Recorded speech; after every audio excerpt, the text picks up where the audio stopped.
আসসালামু আলাইকুম। সংবাদে আপনাদের সবাইকে স্বাগত জানাচ্ছি। আমি ফিরোজ তোহা। শুরুতেই সংবাদ শিরোনাম। বাংলাদেশের সর্বশেষ গুরুত্বপূর্ণ আপডেট সংবাদে আপনাকে স্বাগত। শুরুতেই সংবাদ শিরোনাম, পরে বিস্তারিত। শুরুতেই জানিয়ে দিব, শেখ হাসিনা বাংলাদেশ থেকে ভারতে পালিয়ে গেছে। বর্তমানে তিনি ভারতে আছেন। আবার কেউ কেউ বলছে শেখ হাসিনা ভারত থেকে পালিয়ে অজানা গন্তব্যে পাড়ি দিয়েছেন, কারণ শেখ হাসিনাকে ভারতের সরকার আর তাদের দেশে রাখবে না। আবার কেউ কেউ বলছে শেখ হাসিনাকে ভাবার জন্য সময় দেওয়া হচ্ছে, শেখ হাসিনা এরপর কি করবে। এমনটাই দেখা যাচ্ছে বিশ্বের বিভিন্ন গণমাধ্যমে। এর ভিতরে ভারতীয় সংবাদ মাধ্যম কিছু কিছু চ্যানেল বলছে শেখ হাসিনা ভারত থেকে পালাচ্ছে। শেখ হাসিনা পদত্যাগের এক দফা দাবিতে মাঠে নামার পর বিপি নুরুল হক নূর গ্রেপ্তার হয়েছিলেন। আজই কারামুক্ত হচ্ছেন বিপি নুরুল হক নূর। এরপর জানিয়ে দিব, 2 দিন চেয়েছিলেন শেখ হাসিনা, বেঁধে দেওয়া হয় মাত্র 45 মিনিট। পদত্যাগ করতে শেখ হাসিনাকে সময় বেঁধে দিয়েছিল সেনাবাহিনীর পক্ষ থেকে 45 মিনিট, কিন্তু শেখ হাসিনা 2 ঘন্টা সময় চেয়েছিলেন। এই 2 ঘন্টায় তিনি হয়তো বড় কোনো ধরনের পদক্ষেপ নিতে চেয়েছিলেন, কিন্তু শেখ হাসিনাকে সে সুযোগ দেয়নি বাংলাদেশ সেনাবাহিনী। এরপর জানিয়ে দিব, শীঘ্রই ঘোষণা আসছে বলেন সমন্বয়ক আসিফ। গণ আন্দোলনের মুখে পদত্যাগ করে দেশ ছেড়েছেন শেখ হাসিনা। এরপর থেকেই দেশে অন্তর্বর্তীকালীন সরকার গঠন নিয়ে চলছে নানা আলোচনা। এর মধ্যেই নতুন বার্তা দিয়েছে বৈষম্য বিরোধী ছাত্র আন্দোলনের সমন্বয়ক আসিফ মাহমুদ। জানাবো বিস্তারিত, সঙ্গেই থাকুন। এবারে জানাবো, অন্তর্বর্তীকালীন সরকার চূড়ান্ত হতে পারে আজ। বঙ্গভবনে রাজনৈতিক এবং সেনা কর্মকর্তাদের বৈঠক। এদিকে পুড়ে গেছে এইচএসসি পরীক্ষার প্রশ্ন, হচ্ছে না আগামী 11 আগস্টের পরীক্ষা। বৈষম্য বিরোধী ছাত্র আন্দোলনের ডাকা কর্মসূচির মধ্যে প্রধানমন্ত্রী শেখ হাসিনা দেশ ছেড়ে পালিয়ে গেছে। এরপর বাংলাদেশের বিভিন্ন থানায় আক্রমণ এবং থানাগুলো পুড়ে দেওয়ার ঘটনা ঘটছে। এরই ধারাবাহিকতায় পুড়ে গেছে এইচএসসি পরীক্ষার বিভিন্ন থানার প্রশ্ন। তাই আগামী 11 আগস্টের পরীক্ষা আপাতত হচ্ছে না। এবং সর্বশেষ জানিয়ে দিব, নব্য রাজাকাররা কই পালাবে এবার। 2024 সালের 5 আগস্ট বাংলাদেশের প্রধানমন্ত্রী শেখ হাসিনা পদত্যাগ করে বোন শেখ রেহানাকে নিয়ে দেশ ছেড়েছেন। এই খবর প্রকাশ হওয়ার সঙ্গে সঙ্গেই রাজধানী ঢাকা সহ সারা দেশে উল্লাসে ফেটে পড়ে সর্বস্তরের মানুষ। হাজার হাজার মানুষের মিছিল নিয়ে প্রবেশ করে গণভবনে।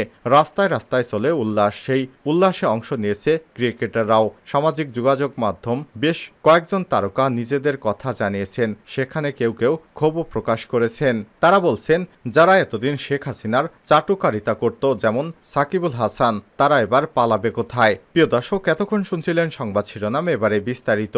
তবে তার আগে বন্ধুরা, কমেন্ট করে জানিয়ে দিন আপনি বিশ্বের কোন দেশ থেকে আমাদের সংবাদটি দেখছেন এবং শুনছেন। আর বন্ধুরা, কমেন্ট করে জানিয়ে দিন এই সংবাদ সম্পর্কে আপনার মূল্যবান মতামত আর আপনার এলাকার সর্বশেষ পরিস্থিতি। চ্যানেলে নতুন হয়ে থাকলে চ্যানেলটি দেখতে দেখতে সাবস্ক্রাইব করে রাখুন, যাতে করে আমাদের পরবর্তী আপডেট সংবাদ সবার আগে আপনার কাছে পৌঁছে যায়। ভিডিওটিতে একটি লাইক দিয়ে আমাদের সঙ্গেই থাকুন। আজই কারামুক্ত হচ্ছেন নুরুল হক নূর। বৈষম্য বিরোধী ছাত্র আন্দোলনের সময় সহিংসতার ঘটনায় রাজধানীর পৃথক 2 মামলায় জামিন পেয়েছেন গণ অধিকার পরিষদের সভাপতি ও ডাকসুর সাবেক ভিপি নুরুল হক নূর। মঙ্গলবার ঢাকার মেট্রোপলিটন ম্যাজিস্ট্রেট মোহাম্মদ হায়দার আলী ও মোহাম্মদ নুরুল হুদা চৌধুরীর আদালত এ জামিন মঞ্জুর করেন। আজই তিনি কারামুক্ত হচ্ছেন বলে তার আইনজীবীরা জানিয়েছেন।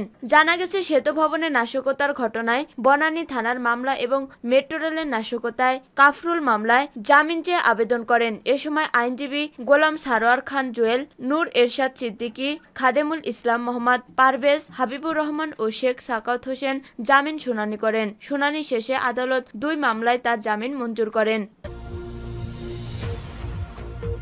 2 দিন চেয়েছিলেন শেখ হাসিনা, বেঁধে দেওয়া হয় 45 মিনিট। ক্ষমতা ছাড়ার আগে নেতাকর্মীদের নিরাপদে সরে যাওয়ার জন্য 2 দিন সময় চেয়েছিলেন শেখ হাসিনা। তবে সেনাবাহিনীর পক্ষ থেকে তাকে পদত্যাগের জন্য 45 মিনিট সময় দেওয়া হয়। এরপরই বঙ্গভবনে গিয়ে রাষ্ট্রপতির কাছে পদত্যাগপত্র পেশ করেন সাবেক প্রধানমন্ত্রী।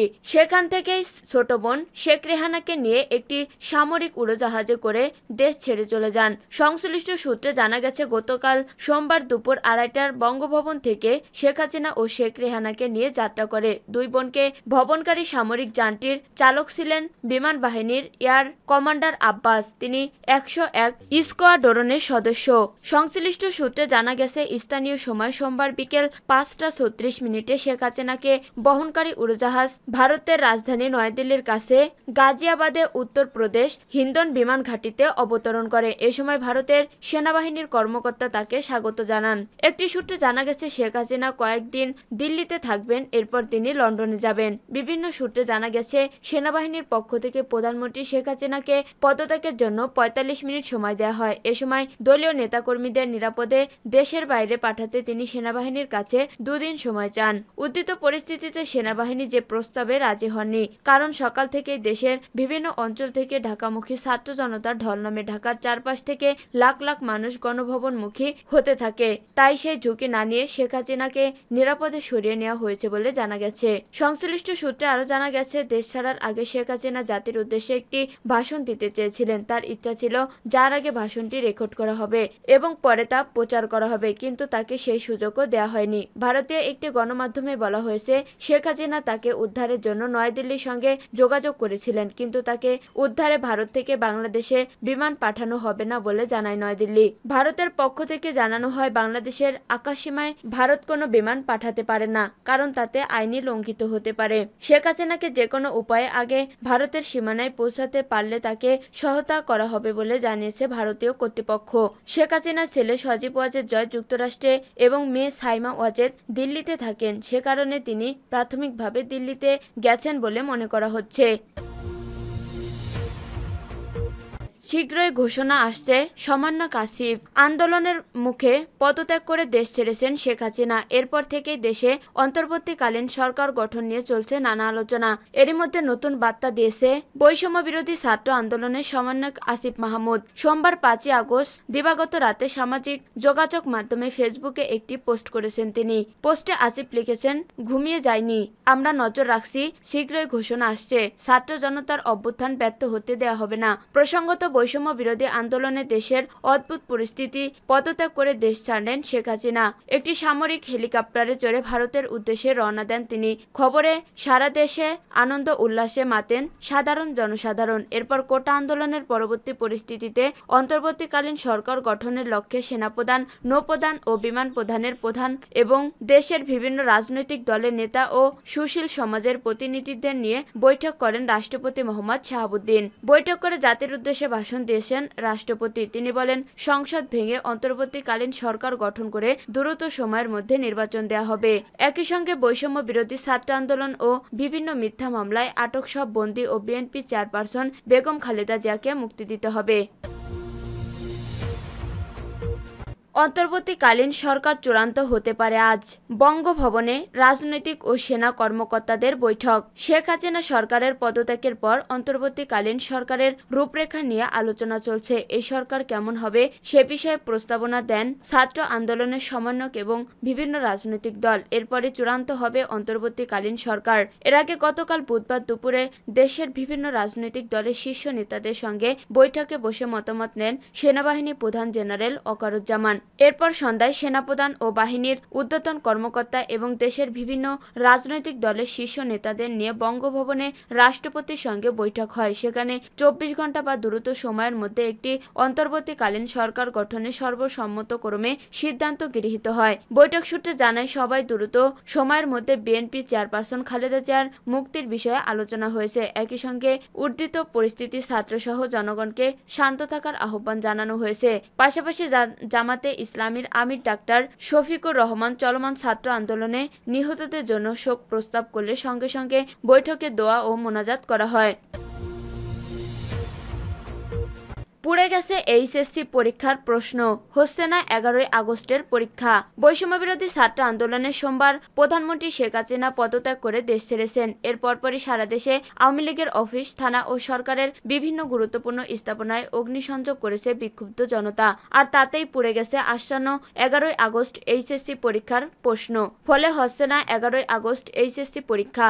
মঙ্গলবার 6 আগস্ট ঢাকা শিক্ষা বোর্ডের চেয়ারম্যান অধ্যাপক তপন কুমার সরকার এই তথ্য নিশ্চিত নিশ্চিত করেছেন। তপন কুমার সরকার বলেন, এই পরিস্থিতিতে পরীক্ষা নেওয়া সম্ভব হবে না। আমরা আগামীকাল একটা বিজ্ঞপ্তিতে এটা জানাবো। বিভিন্ন থানায় আমরা যে প্রশ্ন পাঠিয়েছিলাম সেগুলো পুড়ে গেছে, এগুলো আবার নতুন করে ছাপাতে হবে। এর আগে কোটা সংস্কার আন্দোলনে সহিংসতা বাড়ায় শিক্ষার্থীদের নিরাপত্তার কথা বিবেচনা করে দফায় দফায় স্থগিত করা হয় চলমান এইচএসসি ও সমমনা পরীক্ষা। এর আগে 3 দফায় 8 দিনের পরীক্ষা স্থগিত করেছে বোর্ডগুলো। পরে 11 আগস্ট থেকে নতুন সময়সূচিতে পরীক্ষা নেওয়ার কথা জানানো হলেও এখন সেটা সম্ভব হচ্ছে না প্রশ্নপত্র পুড়ে যাওয়ায়। এর আগে গত 30 জুন এইচএসসি ও সমমনা পরীক্ষা শুরু হলে পরে দেশের সার্বিক পরিস্থিতি বিবেচনা এনে 18 জুলাইয়ের পরীক্ষা স্থগিত করা হয়। এরপর পরিস্থিতি আরও খারাপ হয়। 21, 23 ও 25 জুলাই সব পরীক্ষা স্থগিত করা হয়। তৃতীয় দফায় 28 জুলাই থেকে 11 আগস্ট সময় অনুযায়ী যত পরীক্ষা ছিল তা সব স্থগিত করে আন্তঃশিক্ষা বোর্ড সমন্বয় কমিটি। এবার চতুর্থ দফা স্থগিত করা হলো এইচএসসি ও সমমনা পরীক্ষা। উল্লেখ্য, চলতি বছর 9টি সাধারণ শিক্ষা বোর্ড, কারিগরি বোর্ড ও মাদ্রাসা বোর্ডের অধীনে মোট পরীক্ষার্থী 14,50,790 জন।